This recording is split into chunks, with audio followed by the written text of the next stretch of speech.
Hey guys, it is your clan leader King Bolton here, this time to show you how to do Zamorak God Wars Dungeon. I'm going to be doing it with Tim and I Smoke Kids here today. So first off, the two requirements you need either 70 strength or 70 agility to be able to get into God Wars.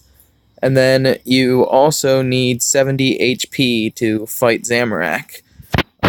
And when you come into the God Wars, you're just going to run straight north of the little rope here, and you're going to cross this ice bridge.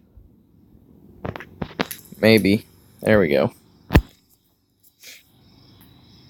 Which brings you over to the Zamorak side, and it drains your prayer, but obviously I was already at 0 because I have my kill count.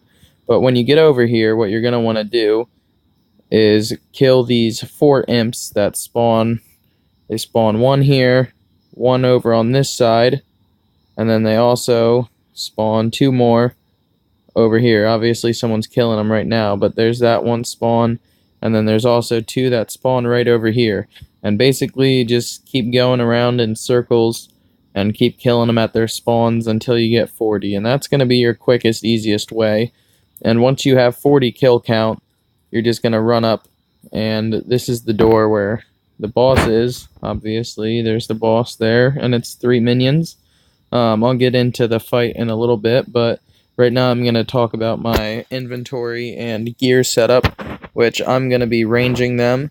So this is a new range setup than I normally use. Normally I just wear carols, but the range minion here is really strong, so I'm just trying to get a little tankier because he hits really hard, and same with the melee.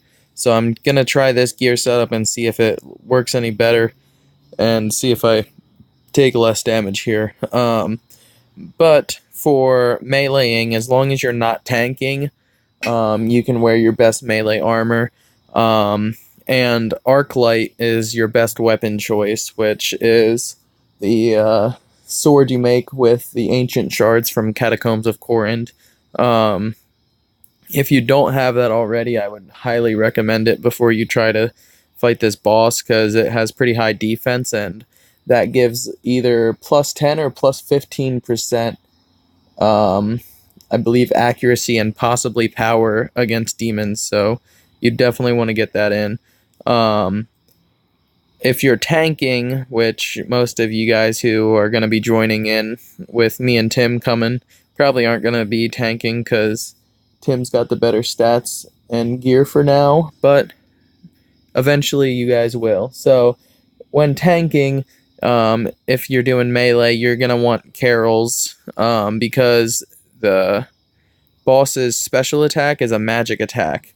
So you're going to be praying melee and be tanking his magic special attack. So you want to have pretty high magic defense, or else he's going to destroy you.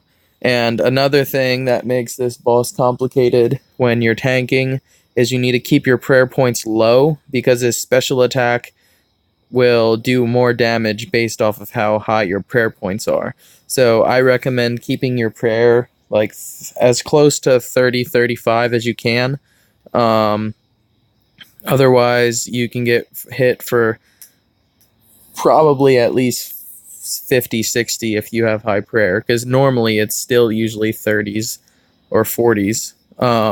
So you definitely want to have magic defense for sure. And I use a blowpipe with rune darts, which works pretty damn well. But you could also, if you don't have a blowpipe or your range isn't that high, you could use a crossbow with diamond E-bolts or ruby E-bolts even.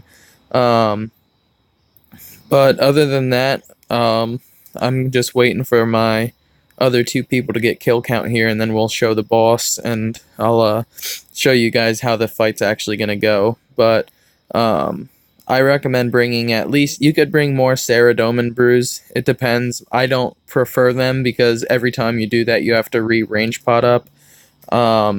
But this is my basic setup. I usually bring 2 or 3 Saras and then 2 or 3 super restores, along with a couple prayer pots as well. And then The boss can poison, but I believe it usually only poisons the tank. But I always bring it just in case, and just in case I would accidentally attack it first or anything like that, I have the poison ready just in case. And then I bring a bunch of mana rays, and you could bring shark as well. But then just make sure to have a weapon that you can get kill count with if you're using a blowpipe. Obviously it's not really worth wasting the materials on like imps and stuff. So just that's why I bring my granite maul, because it's untradeable. So it's, if I would die, it's just another item I don't have to worry about having to pick up. But other than that, I think that's pretty much it, and we'll get into the fight when the others are ready. Alright, so we're getting ready to start the fight here. So when you're not tanking, you're gonna want to pray mage for the boss, and obviously you want to pot up right when you get here. And I usually take the potion for poison anyway because they're super cheap, so why not? And then I'm all ready. So just waiting on Tim. The tank will always go in first and attack it. As a DPS, you never want to hit the boss before the tank does, or else it'll focus you and you'll figure out how to tank real fast. So what you see the tank does, which is Tim right now, is he attacks and then he runs underneath the boss. And you always want to make sure your auto retaliates off, just so you don't accidentally attack a minion after you eat or something. But yeah, as the tank, you want to spec attack with your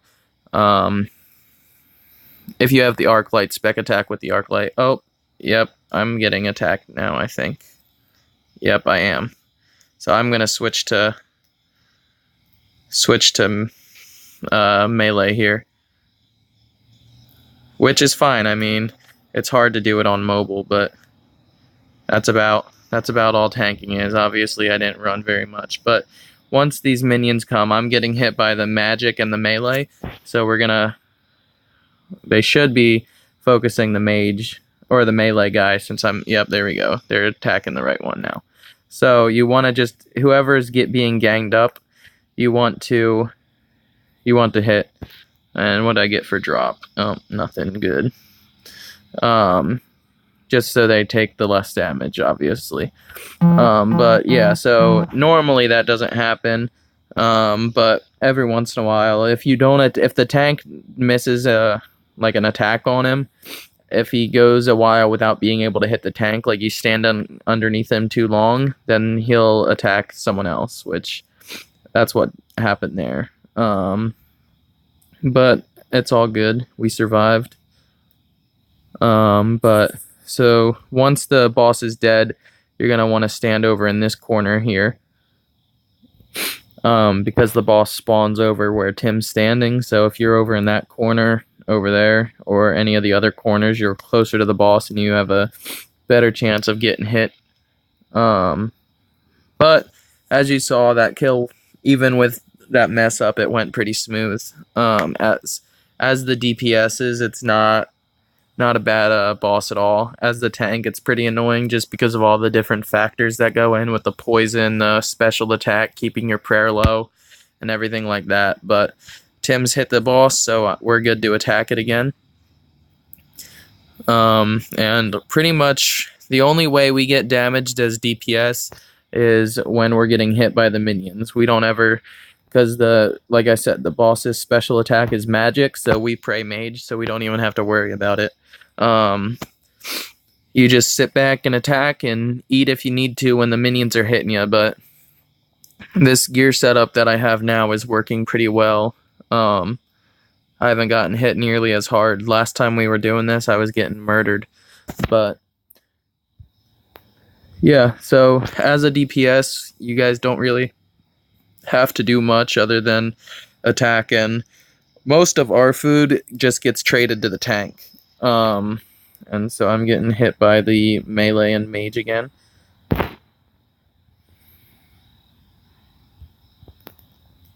But yep, so there's another. Oh, Tim got that kill. That's what happened. Man, he got some tuna potatoes too. But yeah, so that's pretty much it, guys. Hopefully this helps you out, and me and Tim can bring you along sometime. It's not the best of money, but it's a fun boss to get into. So let us know if this video helps you out, and if you feel comfortable with it after we're seeing it. If your stats are good enough, we can bring you along. So thanks for watching.